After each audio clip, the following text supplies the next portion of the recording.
Hammaga xayrli tong. Mana bugun dushanba, haftani boshi, ertalab soat 5:30 bo'ldi bu yerda уже.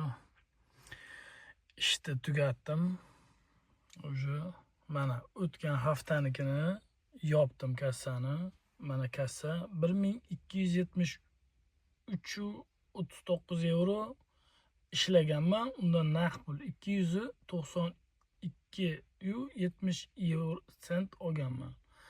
Tak, şu summadan 1273.39 sentdan 8% flotil oladi. Ana undan keyin mana bu naqd pulni olib tashlaydi.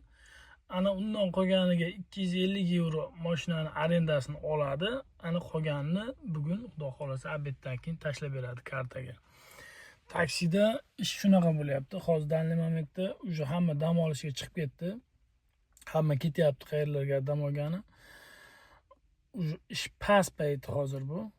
Ish past paytda shunaqa ish bo'ldi bu hafta, o'tgan haftaniki boriga baraka, Xudoning bergani. Shunaqa bo'ldi taksida. Agar sizlarga boshqa ishlar ham qiziq bo'lsa, kommentariyaga yozinglar shu videoning kommentariyasiga. Yana qanaqa ishlarga bilish kerak. Men so'rab surishtirib bilib video qilib qo'yaman. Sizlarga qanaqa ish qiziq bo'lsa, zavodlardagi ishlar agar sizlarga qiziq bo'lsa, kommentariyaga yozsalaring, men bilib hammasini stroykami, zavodmi, xullas.